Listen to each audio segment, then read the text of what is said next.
The judge told him to stand even after the man said he couldn't, not wouldn't, couldn't.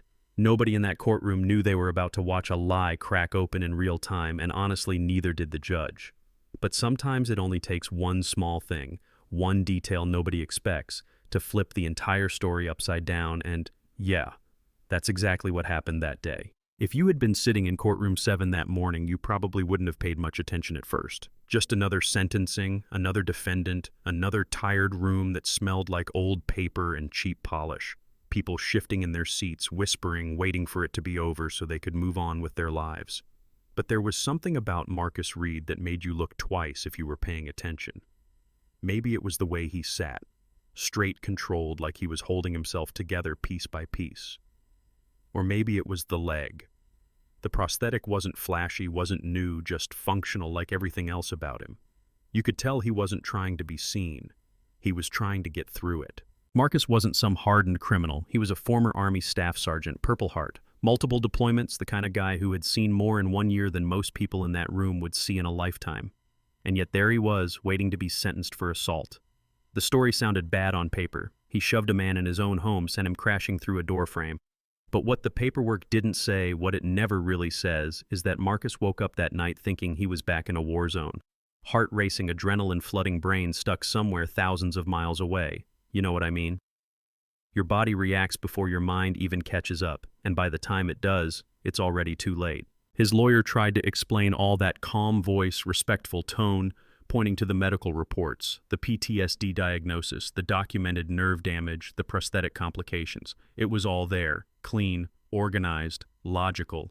But Judge Whitmore didn't seem interested in logic. He had that look, you've probably seen it before, the kind of look that says he already decided who Marcus was before he ever walked in. Whitmore was known for that. People in town called him tough, some called him fair.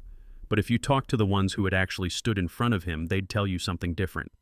He didn't bend, didn't soften, didn't listen unless it fit the version of the story he already believed. And that day he believed Marcus Reed was just another angry man who couldn't control himself. So when Marcus's lawyer brought up the medical waiver, the one clearly stating that prolonged standing could cause severe pain and instability, Whitmore barely glanced at it. He just flipped a page like it didn't matter. Then he leaned forward, voice cold, sharp cutting right through the room. Mr. Reed, if you were able to walk into this courtroom, you can stand in it. This is not optional. You could feel the tension shift right there. Some people looked down, some leaned back. Nobody said a word, because when someone with that kind of authority speaks like that, most people just accept it, even when it feels wrong. Marcus didn't argue. That's what made it harder to watch. He didn't snap, didn't raise his voice, didn't try to make a scene. He just took a slow breath, placed both hands on the table, and started to push himself up. And it wasn't smooth. It wasn't inspiring like those movie moments. It was slow, painful, messy. You could hear the faint mechanical click of the prosthetic joint. You could see his jaw tighten, shoulders stiffen, sweat starting to form along his hairline.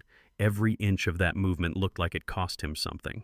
By the time he was fully standing, his left side was trembling. Not a little shake, a deep, uncontrollable tremor, the kind you can't fake even if you wanted to. And still the judge just watched him like he was proving a point. "There," Whitmore said, almost satisfied. "Now tell me why this court shouldn't lock you up." Marcus lifted his head. His voice wasn't loud, but it carried. "I controlled myself in places most people wouldn't survive," he said. "What I'm dealing with now didn't start here." That should have been the moment things shifted. Should have. But sometimes people don't hear you unless something forces them to. And that something came fast. There was a sharp sound, metal giving out, and Marcus's leg buckled. He dropped forward, catching himself against the table papers scattering. Someone gasped. His lawyer jumped up. And as Marcus hit the edge, something slipped from inside his jacket. A small pouch worn down from years of being carried. It hit the floor, opened, and out slid a single dog tag. It didn't look like much. Just a scratched piece of metal spinning across polished wood. But when it stopped at the base of the judge's bench, everything changed. The bailiff picked it up, handed it over. And at first, Whitmore looked annoyed, like this was just another disruption. But then his eyes locked onto the name. And just like that, the room went quiet in a way that felt different, heavy, still. Because the name on that tag was his son's, Captain Ethan Whitmore. You could actually see it hit him. His hand trembled. His face lost color. The man who had been in complete control seconds earlier suddenly looked like he wasn't sure where he was standing. "Where did you get this?" he asked, but his voice wasn't the same anymore. Marcus pulled himself back up slowly, ignoring the pain, ignoring the help offered to him. "He was my commanding officer," he said.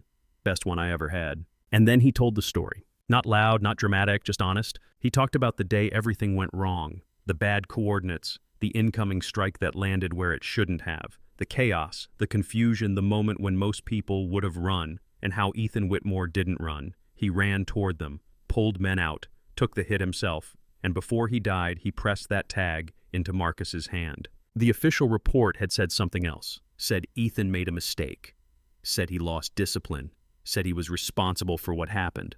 And that's the version the judge had been living with all those years, the version that turned grief into anger, the version that made him hard. But it wasn't true. Marcus looked him straight in the eye and said it plainly. "Your son didn't fail, someone else did." That was the break. The judge called recess, but it didn't feel like control anymore. It felt like damage control, like a man trying to catch up to something he should have known years ago. Behind closed doors, Marcus told him everything. The wrong orders, the cover-up, the pressure to stay quiet, the threats, and the one thing he kept all those years, footage, proof, not for revenge, not for money, just in case the truth ever had a chance. When they came back into that courtroom, nothing was the same. The judge didn't sit, didn't posture, didn't command.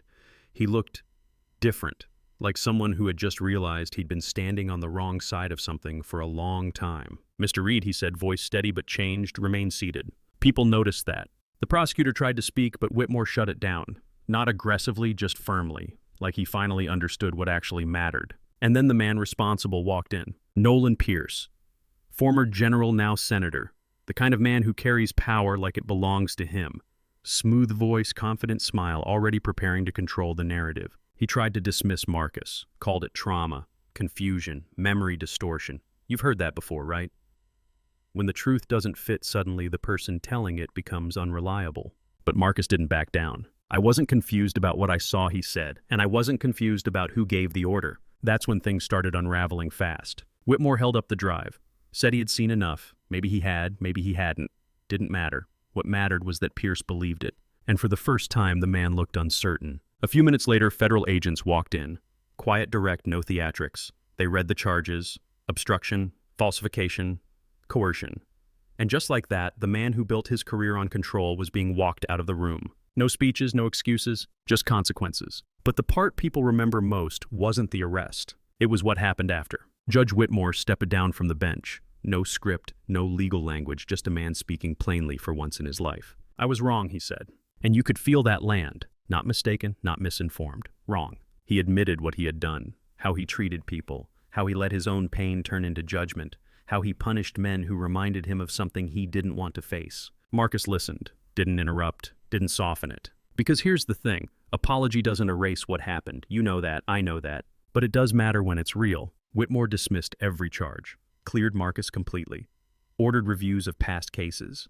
And then right there, he did something nobody expected. He resigned, walked away from the bench, not because he was forced to, because he finally understood he shouldn't be there anymore. And then he made an offer. Not money, not charity, something more complicated than that. He wanted to build something in his son's name, a system that actually helps veterans instead of breaking them down.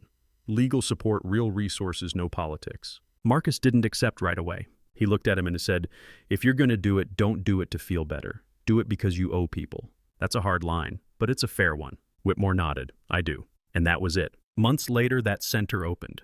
Small at first. No big press, no dramatic speeches, just people helping people who needed it. And on the wall behind glass, that same dog tag. Marcus still deals with pain, still has nights where sleep doesn't come easy, still walks into rooms where people make assumptions before they even know his name. But now when he stands, it's because he chooses to, not because someone in power told him to. So let me ask you something. When someone finally admits they were wrong, does that make up for everything that came before it?